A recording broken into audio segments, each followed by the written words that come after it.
నమస్కారం యూట్యూబ్ ప్రేక్షకులకు మీ triple channel స్వాగతం. ఈరోజు మనం చేయబోతున్నాం సగ్గుబియ్యం అప్పడాలు. పక్కా కొలతలతో చూపించబోతున్నాను గైస్. ఇలా క్రంచీగా టేస్ట్గా ఎంతో సులభంగా చేసుకోగలిగే సగ్గుబియ్యం అప్పడాలు చూపిస్తున్నాను గైస్. ఇప్పుడు ఒక గిన్నెలోకి ఒక అరకప్పు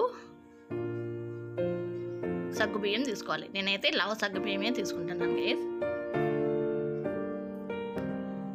ఈ అప్పడాలకు లావటి తీసుకుంటే చాలా బాగా వస్తాయి అప్పడాలు. దీనిలను 1 లేదా 2 సార్లు వాష్ చేసుకోవాలి నీళ్ళు వేసుకొని.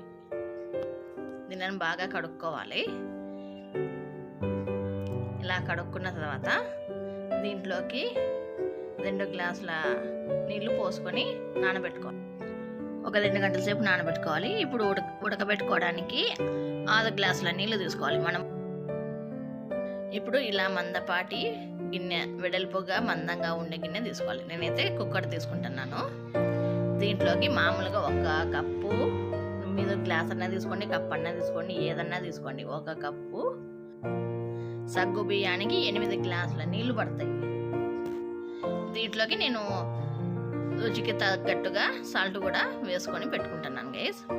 సాల్ట్ మాత్రం కొంచెమే వేసుకోండి గైస్, ఎందుకంటే అప్పడాలకి సాల్ట్ తక్కువ వేసుకుంటే మనం వేపేసరికి మనకు ఉప్పు సరిపోతుంది, కాబట్టి కొంచెం తక్కువే వేసుకోండి. అలాగే ఒక మిక్సీ జార్ తీసుకొని దీంట్లోకి ఒక 2 లేదా 3 పచ్చిమిరపకాయలు, 2 ఇంచుల అల్లము వేసుకొని మిక్సీకి వేసుకొని పెట్టుకోవాలి మెత్తగా.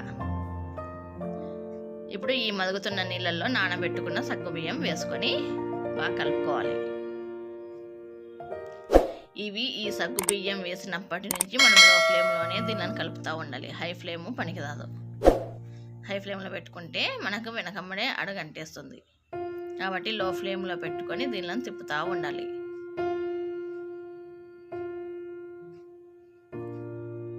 ఇలా ఉడకబెడుతుంటే ఒక 15 నిమిషాలకి చూడండి గైస్, ఇట్లా ఉడికిపోయే మనకు. మీకు ఏమన్నా నీళ్ళు గిన తక్కువైతే వేడి నీళ్ళు పోసుకోండి. సగ్గు బియ్యం క్వాలిటీని బట్టి మనకు కొంచెం నీళ్ళు ఎక్కువ తక్కువ పడతా ఉంటాయి, కాబట్టి మీకు నీళ్ళు సరిపోకపోతే వేడి నీళ్ళు వేసేసుకోండి. నాకైతే 1 గ్లాసు సగ్గు బియ్యానికి 8 గ్లాసుల నీళ్ళు పట్టినాయి. ఇప్పుడు దీంట్లోకి మనము తురుముకున్న క్యారెట్ వేసుకుంటున్నాము. నేను కొంచెం పెద్దగానే తురుముకున్నాను. 1 క్యారెట్ మీడియం సైజుది. అలాగే దీంట్లోకి 2 టేబుల్ స్పూన్ల జీలకర్ర, అలాగే మిక్సీకి వేసుకున్న పచ్చిమిరపకాయల పేస్టు. ఇవన్నీ వేసుకొని స్టవ్ ఆఫ్ చేసుకున్న తర్వాత ఇవన్నీ వేసుకొని కలుపుకోవాలి. మనకు ఇప్పుడు చూడడానికి ఇలా నీళ్ళలాగా ఉంది. కొంచెం చల్లగా అయితే మనకు చల్లగా అయ్యే కొద్దీ సగ్గు బియ్యం గట్టి పడతాయి. ఇలా ఇది చల్లగా అయిన తర్వాత నేనైతే పేపర్ పైన పెట్టుకుంటున్నాను గైస్. ఇలా ఒక ప్లేట్లోకి కవర్ వేసుకొని, కేజీ కవర్లు, అర్ధ కేజీ కవర్లు, 5 కేజీ కవర్లు అట్లా ఉంటాయి కదా, అప్పడాలకి 5 కేజీలు అట్లా ఉంటే పెద్దదే తీసుకోండి. మనకి అప్పడాలు ఎక్కువ కదా పెట్టుకునేది, కాబట్టి మనం ఎంత తక్కువ చేసుకున్నా కూడా ఇలా పేపర్ పైన అన్ని అప్పడాలు పెట్టుకోవాలి, ఎండలో పెట్టుకోవాలి. ఇలా నేను 2 రోజులు పెట్టుకున్నాను గైస్ ఎండలో. చూడండి గైస్ ఎంత కలర్ఫుల్గా కూడా ఉన్నాయో. మనం దీంట్లో సగ్గు బియ్యములో ఇవన్నీ కారమందు క్యారెట్ వేసాం కాబట్టి కలర్ఫుల్గా కనిపిస్తున్నాయి. ఉత్త సగ్గు బియ్యం అయితే మనకు మల్లెపూలు లెక్క తెల్లగా ఉంటాయి. అవి కూడా ఒక రోజు చేసి చూపిస్తానులేండి. ఇలా 2 రోజులు ఎండబెట్టుకోవాలి గైస్. దీనిలోనే ఇప్పుడు వేపుకుందాం. డీప్ ఫ్రైకి సరిపడే ఆయిల్ వేసుకొని ఒక ప్యాన్లో ఆయిల్ కాగిన తర్వాత, అంటే మనకు మరీ హాట్గా ఉండకూడదు ఆయిల్, మీడియంగా మనకు హీట్ అయి ఉండాలి ఆయిల్.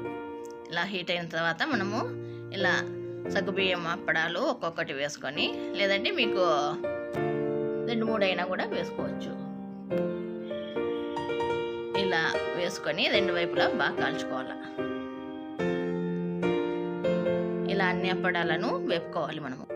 మళ్ళీ చెప్తున్నాను చూడండి గైస్, 1 కప్పు సగ్గు బియ్యానికి 8 కప్పుల నీళ్ళు పడతాయి. ఫస్ట్ నానబెట్టుకోవడానికి 2 కప్పులు ఉడకబెట్టుకోవడానికి 6 కప్పులు నీళ్లు తీసుకున్నాను గైస్. ఈ మెజర్మెంట్స్ గైస్. సాల్ట్ మాత్రం చూసి వేసుకోండి, ఎందుకంటే అప్పడాలు మళ్ళీ వేగిన తర్వాత కొంచెం ఉప్పగా అవుతాయి కాబట్టి సాల్ట్ మాత్రం చూసి వేసుకోండి. ఇలా అన్ని అప్పడాలను వేపుకోవాలి. వేపుకొని ఒక టిష్యూ ఉన్న ప్లేట్లోకైనా తీసుకోవచ్చు. ఈ పప్పన్నంలోకి, సాంబార్ అన్నంలోకి సూపర్గా ఉంటాయి గైస్. చాలా బాగుంటాయి ఇవి. సాయంత్రం పూట స్నాక్గా కూడా పనికొస్తాయి, ఎందుకంటే మనం దీంట్లో కారం కూడా వేస్తాం కదా. కాబట్టి ఇలా అన్ని వేపుకొని ఒక ప్లేట్లోకి సర్వ్ చేసుకుంటే చూడండి గైస్, మన ఎంతో టేస్టీ సగ్గుబియ్యం అప్పడాలు రెడీ గైస్. ఉత్త సగ్గుబియ్యం అయితే తెల్లగా వస్తాయి, ఇవి కారం మందు వేసాం కాబట్టి ఇలా వచ్చాయి. ఈ వీడియో కనుక మీకు నచ్చినట్లయితే please like, share, subscribe, comment and గంట నాలో పెట్టుకోండి గైస్. ఈ వీడియో కింద గైస్ బాయ్.